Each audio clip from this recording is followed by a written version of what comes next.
کو بتایا ہے۔ کتنی دیر قبر پر ٹھہرنا چاہیے میت دفنانے کے بعد؟ فرمایا جیسے ایک اونٹ ذبح کر کے اس کا گوشت باقاعدہ بنا کر اس کو تقسیم کرنا، اتنی دیر قبر پر ٹھہرنا ہے۔ اور اس کی وجہ بتائی کہ یہ نئے گھر میں گیا ہے، اس کا دل لگ جائے، یہ نئے گھر سے مانوس ہو جائے۔ نیا گھر کیا ہے یہ آگے آ رہا ہے، آپ کو میں بتاتا ہوں۔ یہ بات ہم نے سن لی، ٹو دی پوائنٹ، بخاری شریف۔ یہ جو اوپر پڑھا ہے، فرمایا اس سے پہلے، پڑھنے سے پہلے میت کو بٹھا دیا جاتا ہے، پاؤں لمبی ہوتے ہیں، اور میت سے کہلوایا جاتا ہے اوپر والوں کو کہ جلدی کرو، میرے ساتھ مدد کرو، فرشتے سوال جواب کی صورت میں مجھے آزمائش میں ڈالنے آ رہے ہیں۔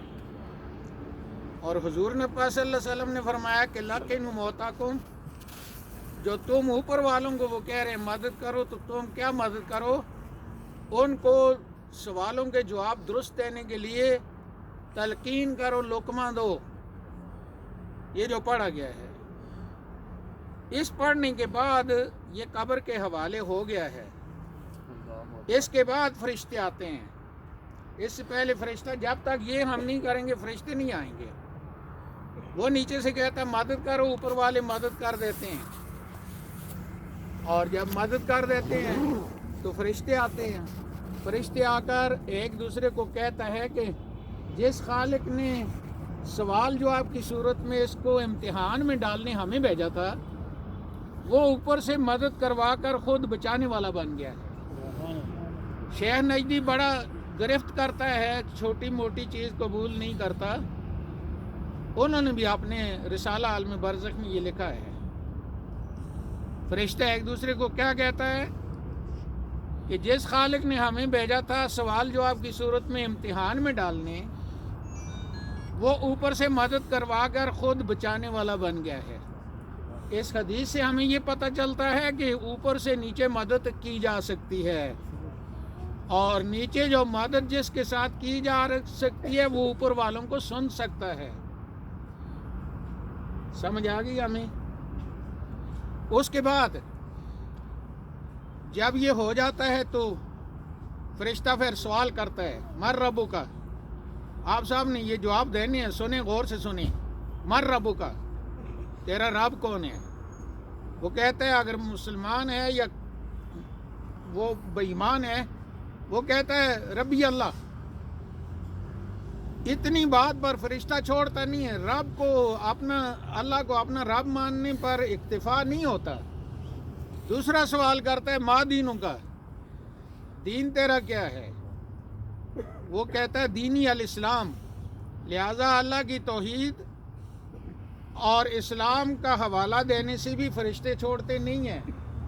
تیسرا سوال ہوتا ہے من نبیوں کا، تیرا نبی کون ہے؟ تو وہ کہتا ہے نبی محمد رسول اللہ، میرا نبی محمد رسول اللہ ہے۔ لیکن فرشتہ چھوڑتا نہیں ہے۔ اس کے بعد چوتھی بات ہوتی ہے جو بخاری شریف کا لفظ بلفظ یہ حدیث ہے، نبی پاک کو سامنے کر دیا جاتا ہے۔ آپ کا ڈپلیکیٹ نہیں بن سکتا کسی نبی کا بھی۔ یہ جو کہتے ہیں من سب نبیًا فاقتلوہ، اس کا صحیح ترجمہ یہ ہے کہ جو کسی بھی نبی کی بے ادبی کرے اس کو قتل کرو۔ یہ صرف نبی پاک کی ذات کے بارے میں نہیں ہے۔ من سب نبیًا، یہ جو تنوین ہے نا، یہ سارے عربوں کو بھی پتہ ہے، ہمارے لوگوں کو بھی سب کو پتہ ہے کہ نبیًا کی جو تنوین ہے یہ سارے نبیوں کے بارے میں بات ہو رہی ہے۔ امام الانبیاء کی تو بات ہی بہت اونچی ہے۔ اچھا، یہ جو ما کنتا تقول فی ھذا الرجل، ایسے اشارہ کر کے پیارے آقا کی طرف فرشتہ کہتا ہے ما کنتا تقول، پاسٹ پرفیکٹ کنٹینیو، ما کنتا تقول، کانا کو جب مضارع پر لگایا جاتا ہے تو ماضی استمراری بنتی ہے، جس کو ماضی ناتمام کہتے ہیں۔ فرشتہ کہتا ہے کہ ان عظیم انسان کے بارے میں تو زندگی میں کیا کہتا تھا؟ ماضی ناتمام کا مطلب یہ ہے کہ جو اسلام کا کام اللہ نے اپنی کتاب میں تمہارے ذمہ لگایا تھا کہنے کا، اور جو تو مکمل نہیں کر سکا، کوئی بھی مکمل نہیں کر سکے گا، کیونکہ یہ جنت میں جنت کے بعد بھی اللہ خود بھی پڑھتا ہے، مومن بھی پڑھتے ہیں، یہ کوئی بھی مکمل کر کے اس کو نہیں جا سکتا۔ باقی جو اعمال ہیں وہ مکمل کر کے جا سکتے ہیں، بڑے بڑے لوگ ہیں۔ تو جو چیز تو مکمل نہیں کر سکا وہ ان کے بارے میں کچھ کہنا تھا، کیا کہتا تھا؟ تو اگر ایماندار ہے تو وہ کہتا ہے کہ یہ تو میرے آقا اور مولا ہیں، مجھے اللہ نے ان کے بارے میں کہنے کو فرمایا تھا صلو علیہ وسلم، لہٰذا میں ان پر درود و سلام پڑھتا رہا۔ تو فرشتہ پھر ایک دوسرے کو کہتا ہے کہ اس کی شکل دیکھ کر پہلے ہی ہمیں پتہ چل رہا ہے، آپ نے بزرگوں کا چہرہ دیکھا ہے کتنا نورانی ہے، کہ اس کی شکل دیکھ کر پہلے ہی ہمیں پتہ لگ رہا تھا کہ اس نے یہی جواب دینا ہے۔ مکمل ہو گیا کورس۔ مکمل ہونے کے بعد پھر کیا حق بنتا ہے ان کا؟ پھر آگے بخاری شریف تسلسل کے ساتھ پھر حق یہ بنتا ہے، فرمایا ان کی قبر کو پھر جنت کے باغات میں سے باغ بنا دیا جاتا ہے۔ آپ مرحلہ وار سن رہے ہیں نا؟ اس کے بعد یہ قبر جنت کے باغات میں سے باغ بنتی ہے۔ کس کے بعد؟ جب وہ پیارے آقا سے محبت کا اظہار کرتا ہے کہ یہ میرے آقا ہیں، یہ قبر پھر جنت کے باغات میں سے باغ بنا دی جاتی ہے۔ باغ بنانے کا مطلب یہ ہے کہ یہ جنت میں اٹھائی جائے گی۔ اور وہ جو پہلے میں نے آپ کو کہا کہ میں غار کے بارے میں بات کرتا ہوں کہ یہ غار نیا کون سا ہے، یہ غار جنت کے باغات میں سے باغ ہے۔ دنیا کا کوئی غار جنت کے باغوں میں سے باغ نہیں ہو سکتا۔ دو جگہ ہیں جنت کے باغات میں سے باغ جن کو نبی پاک نے فرما دیا یہ جنت کے باغات میں سے باغ ہیں، ایک مومن کی قبر اور دوسرا ما بین بیتی و ممبری روضۃ من ریاض الجنہ، بخاری شریف، کہ میرے حجرہ اور میرا ممبر جو ہے اس کے درمیان یہ جنت کے باغات میں سے باغ ہے۔ لہذا آپ وہاں جائیں گے تو آپ ایک پاؤں اپنا اندر رکھیں اس محدود جگہ کے، دوسرا باہر رکھیں، دونوں کی کیفیت الگ ہوگی، لیکن بے ایمان کی جو نہ ماننے والا اس کی نہیں ہوگی، ایماندار کی ہوگی۔ ٹھیک ہے؟ تو یہ فرمایا کہ جنت کے باغات میں سے باغ بن گیا، پھر جنت کا بچھونا بچھایا جاتا ہے، پھر جنت کا لباس پہنایا جاتا ہے، پھر جہنم کا دروازہ کھول کر دکھایا جاتا ہے کہ اگر تو پیارے آقا کے ساتھ اس محبت کا اظہار نہ کرتا، کیا مطلب کہ پہلے 3 سوال منافق بھی جواب دے دیتا ہے، یہ جو چوتھا سوال ہے نا کیا کہتا تھا، یہ ایماندار، منافق اور ایمان کے درمیان فرق یہاں ہوتا ہے، نبی پاک کی محبت سے ہوتا ہے، یہ فرق ہے۔ فرق نبی پاک کی محبت اور عدم محبت میں ہے، نہ توحید میں ہے، نہ رسالت میں ہے، نہ کسی امامت میں ہے، نہ کسی اور چیز میں ہے۔ محبت ایمان جو ہے وہ نبی پاک کی ذات کے ساتھ محبت ایمان ہے۔ جب یہ ہو جاتا ہے تو اس کے بعد یہ سارا پروسیس ہو جاتا ہے، جہنم کا دروازہ کھول کر بتایا جاتا ہے کہ اگر تو یہ جواب نہ دیتا تو تیرا ٹھکانہ یہ جہنم تھا۔ سورہ توبہ کا مطالعہ کریں گے تو آپ کے سامنے ساری حقیقت آ جائے گی کہ مسجد ضرار کیا ہے اور مسجد تقویٰ کیا ہے۔ مسجد تقویٰ وہ ہے جس میں نبی پاک کی دل کی گہرائیوں سے لوگ درود و سلام پڑھتے ہیں، اور مسجد ضرار والے منہ سے کلمہ پڑھتے ہیں، اندر سے بغض رکھتے ہیں نبی پاک کی ذات کے ساتھ۔ یہ 2 مسجدیں سورہ توبہ میں موجود ہیں، اور دونوں مسجدوں کے بارے میں فرمایا کہ مسجد لا تقوم فیہ ابدا، مسجد ضرار اس میں کبھی کھڑا نہیں ہونا۔ مسجد لمسجد اسس علی التقوی من اول یوم احق ان تقوم فیہ، وہ مسجد جو پہلے دن تقوی نبی پاک سے محبت کی وجہ سے دین پر عمل ہے، پہلے دن سے جو تقوی کی بنیاد پہ مسجد رکھی گئی ہے، آپ اس میں نماز پڑھیں، اس میں کھڑے ہوں، بے ایمانوں کی مسجد میں بھی نہیں جانا۔ اور ساتھ ہی فرمایا کہ جو منافق ہے اوپر سے مسلمان اندر سے بغض رکھنے والا نبی پاک سے، فرمایا لا تقوم علی قبرہ ابدا، ایسے آدمی کی قبر پر جا کر کھڑا بھی نہیں ہونا۔ کیا مطلب کہ مسلمان کا کسی قبر پر جا کر کھڑا ہونا قبر کے کوئی نفع نقصان تو ہے نا، تبھی تو روکا ہے۔ اس لیے اس قبر پر آپ کھڑے ہیں، ایماندار کی قبر پر کھڑے ہیں، جو ہماری دانش کے مطابق ایماندار ہیں، سنی مسلمان ہیں، محبت ہے۔ میں وہاں سے پوچھ کر آیا ہوں، میں کسی بے ایمان کا جنازہ نہیں پڑھاتا، چاہے جو مرضی کرے کوئی۔ اچھا، یہ جو دروازہ جہنم کا کھول کر دکھایا جاتا ہے، فرمایا جاتا ہے کہ تو اگر یہ نہ جواب دیتا نا تو یہاں ہوتا۔ اس سے یہ پتہ چلا کہ جو نبی پاک سے محبت نہیں رکھتا اس کا ٹھکانہ جہنم ہے، اور جہنم بھی اوپر والی بات نہیں ہے۔ وہ فرمایا ان المنافقین فی الدرک الاسفل من النار، وہ جہنم میں کافروں، مشرکوں، یہود و نصارہ سب سے نیچے نبی پاک کے ساتھ بغض رکھنے والے ہیں۔ اس لیے یہ مومن کی قبر کے بارے میں جو شریعت ہماری ہے، ہمارا دین ہے، جو موٹی چیزیں ہیں میں نے آپ کو بتائیں، میں مزید تشریح نہیں کرنا چاہتا۔ اس کے بعد پھر جنت کا دروازہ کھول دیا جاتا ہے اور اس کو بتایا جاتا ہے کہ یہ تیرا ٹھکانہ ہے، تیری قبر بھی جنت ہے۔ اب یہ دروازہ کھلا رہے گا، یہ سو گیا ہے۔ بخاری شریف کے آگے لفظ یہ ہیں، فرشتہ کہتا ہے کہ تو کامیاب ہو گیا ہے، نام کا نومت العروس، ایسے سو جا جیسے کہ پہلے دن کی دلہن سوتی ہے۔ کیا مطلب کہ بچی کو جب کسی کے گھر ہم اپنی دانش کے مطابق پہنچا دیتے ہیں تو ہم کہتے ہیں اسی گھر کی ہو گئی ہے۔ جو یہ سوالوں کے جواب نبی پاک کی محبت میں کامیاب ہو گیا ہے، فرمایا تیرے لیے اب جنت ہی ہے، تیرے لیے کیا ہے؟ جنت ہی ہے۔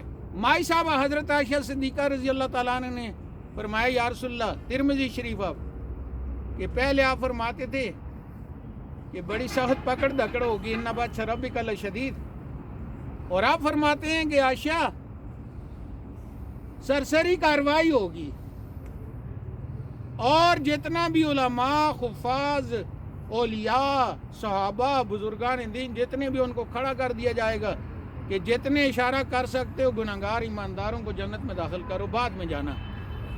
تو مائی صاحبہ نے فرمایا کہ یا رسول اللہ، پہلے تو آپ فرماتے تھے بڑی پکڑ دکڑ ہوگی، آپ صلی اللہ علیہ وسلم نے فرمایا جو ترمذی شریف کے سیاستہ کی معتبر ترین کتاب ہے، فرمایا عائشہ اذا حوسب خلق، عائشہ اگر حساب لیا گیا تو کوئی بھی نہیں بچ سکتا۔ اللہ کے فضل سے بخشش ہے اور اللہ کی تابعداری سے اس کی پیارے حبیب کی جو ادائیں ہیں وہ بجا لانا ضروری ہیں۔ آخر میں آپ لوگوں سے درخواست کروں گا کہ آپ میرے بڑے محترم لوگ ہیں، آپ نے ساری زندگی اس ملک کی خدمت کی ہے، اس ملک کو پوری دنیا میں عالم اسلام میں بطور خاص عالم اسلام کا سر فخر سے آپ لوگوں نے بلند کیا۔ پی او ایف ایک ماں ہے، سارے دفاعی اداروں میں جتنی بھی ٹیکنالوجی ہماری ہے اور جتنے بھی اٹامک وغیرہ ادارے ہیں، اس پی او ایف نے یہ بچے اور انڈے دیے ہیں، اور آپ لوگوں نے محنت کی، آپ کے بچے ہیں، آپ لوگ ہیں۔ من جخذ غازیا فقد غزا، جو کسی غازی کو اسلحہ سے لیس کرتا ہے وہ بھی اس کے ساتھ ہے۔ اس لیے تبوک میں جا کر فرمایا کہ کچھ لوگ ایسے ہیں جو آ تو نہیں سکے، لیکن جو ہم یہاں ہیں سب کو انہوں نے یہاں تک پہنچنے کا سب کچھ دیا ہے، اور وہ ہر وقت ہمارے ساتھ ہیں۔ اب عظیم لوگ ہیں، تھوڑی سی کمزوری ہے، سنت کے مطابق داڑھی رکھ لیں، یہ پوتا ہے ان کا۔ آپ دیکھیں گے اس بچے کو تو اس جوانی میں یہ بینک مینیجر بھی ہے، یہ وہاں بیٹھتا ہے۔ ہمارے سارے بچے ایسے ہونے چاہیے، آپ بزرگوں تو ہونا ہی ایسا چاہیے۔ جب پہلی دفعہ بال سفید ہوئے حضرت ابراہیم خلیل اللہ علیہ السلام کے 1-2 بال، تو آپ نے فرمایا یا اللہ یہ کیا ہے؟ فرمایا یہ تیری عزت میں اضافہ کیا ہے۔ تو آپ نے فرمایا کہ پھر عزت میں تھوڑا سا اضافہ ہوا ہے، سارے سفید ہونی چاہیے، پوری عزت ہونی چاہیے۔ مجھے امید ہے کہ جتنا بھی ہم ایصال ثواب کریں کام ہے، لیکن اگر اعلانیہ گناہ سے توبہ کر لیں تو ان بزرگوں کے لیے کیا بات ہے۔ میں دعا کرتا ہوں اللہ تعالیٰ اس بچے کو اور اس جیسے جتنے بھی بچے ہیں، یہ میرے بچے حافظ آئے ہیں، ان کی دوستی آپس میں یہ ہے کہ ادارے میں پڑھے بھی ہیں اور اس کو میرے بچے نے پڑھایا ہے، تو یہ ہماری برادری ہے۔ پی ایف کے ساتھ میری الگ برادری ہے، یہاں مسلمانوں اور غیر مسلموں سب کے بچے بچیاں ان کے ساتھ میری الگ برادری ہے۔ آپ لوگوں سے میری درخواست ہے کہ دل لگا کر اس قبرستان میں بڑے بڑے لوگوں کے میں نے جنازے پڑھائے ہیں، اور پی ایف میں آپ دعا کریں کہ اللہ تعالیٰ وہ ان کے حق میں قبول فرمائے۔ اور آج جو ہم نے اپنے بزرگوں کا شریک ہوئے ہیں، اللہ تعالیٰ یہ ہمارا آنا ہے ان کے لیے بھی اور ہم آنے والوں کے لیے بھی اللہ تعالیٰ اس کو ہمارے لیے بخشش کا ذریعہ بنائے۔ آمین الحمدللہ رب العالمین والعاقبۃ للمتقین والصلاۃ والسلام علی رسول محمد وعلی آلہ وصحبہ ذریات اجمعین۔ یا اللہ میرے ان بزرگوں نے جو نیک اعمال کیے زندگی میں قبول فرما، اور جو جنازے سے لے کر ابھی تک دعائیں مانگی، سب نے سورہ فاتحہ سورہ اخلاص پڑھی، درود پاک، یا اللہ ان کے حق میں قبول فرما۔ اور جو ان کا بچہ اتنا پیارے آقا کی سنت کو یہ جھنڈا لگایا ہوا ہے کہ میں پیارے آقا کا غلام ہوں، یا اللہ اس سب کو اس اولاد فرمایا جو آدمی چلا جائے 3 چیزیں پیچھے چھوڑ دے بہت سعادت مند ہوتا ہے۔ ان میں ایک اچھے اخلاق ہے، اچھی یادگاریں، اور ایک اچھی اولاد ہے جو ان کے لیے دعائیں مغفرت کرے۔ اللہ تعالیٰ یہ سب قبول فرمائے، اور اس کے صلہ میں اللہ ان کے صغیرہ کبیرہ گناہوں کو معاف فرمائے۔ اللہ تعالیٰ ان کی قبر کو ٹھنڈا کشادہ جنت کے باغات میں سے باغ بنائے، اور اللہ رب العزت ان کو اپنی جنت میں جنت الفردوس میں اعلیٰ مقام عطا فرمائے۔ لواحقین سوگوار جتنے بھی ہیں اللہ تعالیٰ ان کو صبر اور اجر عطا فرمائے۔ ہم سب کے والدین، ان کے والدین، اور جتنے بھی اس امت کے ایمان کے ساتھ لوگ چل بسے ہیں اور پہلی امتوں کے، اللہ نے فرمایا ہمیشہ صاحب کا یہی طریقہ رہا ہے کہ بعد والے پہلے والوں کے لیے دعا کرتے رہے، جو ابھی میں عربی میں قرآن پاک کی آیت پڑھ کر سناؤں گا آپ کو، اور ساتھ یہ بھی دعا کرتے رہے کہ دعا نہ مانگنے والا بدبخت ہمیں سخت دل نہ بنانا، دعا کرنے والا نرم دل اور مہربان کرنا اپنے سے پہلے والے ایمانداروں کے لیے۔ اور وہ دعا یہ ہے، پوری آیت یہ ہے والذین جاؤ من بعدہم یقولون، جو پہلے ایمانداروں کے بعد آتے ہیں، یقولون وہ کہتے ہیں ربنا اغفر لنا، یا اللہ ہمیں بخش دے، ولاخواننا اور ہمارے بھائیوں کو بخش دے، الذین سبقونا بالایمان جو ایمان کے ساتھ ہم سے پہلے ہو چلے، ولا تجعل فی قلوبنا غلا، یا اللہ اپنے سے پہلے والے جو ایماندار چل بسے ان کے لیے دعا نہ مانگنے والا سخت دل بدبخت ہمیں نہ بنا، للذین آمنوا ایمانداروں کے لیے، اور ربنا انک رؤوف الرحیم کیونکہ تو یا اللہ رؤوف الرحیم ہے۔ اور بخاری شریف کے آخر میں کتاب التوحید اس میں ہے، اللہ فرماتا ہے کہ انا عند ظن عبدی بھی، جو بندہ میرے بارے میں جو گمان کرتا ہے میں اس سے ایسے ہی پیش آتا ہوں۔ ہم یہ گمان اور یقین، یہاں گمان یقین کے معنی میں، ہم یہ یقین رکھتے ہیں، اور پیارے آقا نے فرمایا کہ اللہ 70 ماؤں سے زیادہ پیار فرماتا ہے، تو ہم اور کوئی توقع نہیں رکھتے، ہم اللہ سے 70 ماؤں سے زیادہ پیار کی توقع اور ایمان رکھتے ہیں۔ یا اللہ جتنے بھی قبرستان میں ایماندار لوگ ہیں، جہاں کہیں بھی ایماندار ہیں، اس امت کے سب کو ان کی سب کی مغفرت فرما، کشمیر میں مسلمانوں کو مکمل آزادی نصیب فرما، اور ہم سب کو ایک کر دے، نیک کر دے، اور جتنے بھی سوگوار لوگ ہیں سب کو صبر اجر عطا فرما، اور ہم سب کو جیسے اس وقت تک سارے لوگ کھڑے ہیں، یہ اس مذہب کا اعزاز ہے، یہ کوئی مذہب دنیا میں اتنا نہیں ہے جو انسان کا اتنا احترام کرے۔ اللہ تعالیٰ آپ سب کو، ہم سب کو آنے کو اجر عظیم عطا فرمائے۔ پرسوں ان کی رہائشگاہ پر کل کا ختم ہے کس دن؟ زور کے بعد ختم ہے پرسوں ان کے کل شریف کا، اس میں آپ کیونکہ ہم آپ کی دعاؤں کے محتاج ہیں، اور جتنے بھی بندے مل کر دعا مانگتے ہیں اللہ اس کو رد نہیں کرتا۔ 40 آدمی کا اس لیے فرمایا ہے کہ 40 میں ایک لازمی ایسا ہوتا ہے جس سے اللہ راضی ہوتا ہے، اس کو بھی پتہ نہیں ہوتا، اور اس کی وجہ سے جتنے لوگ دعا میں شریک ہوتے ہیں اللہ ان کو بھی بخش دیتا ہے، اور جس کے لیے کرتے ہیں اللہ ان کو بھی بخش دیتا ہے۔ وصلی اللہ تعالیٰ علی خیر خلقہ محمد وعلی آلہ وصحبہ۔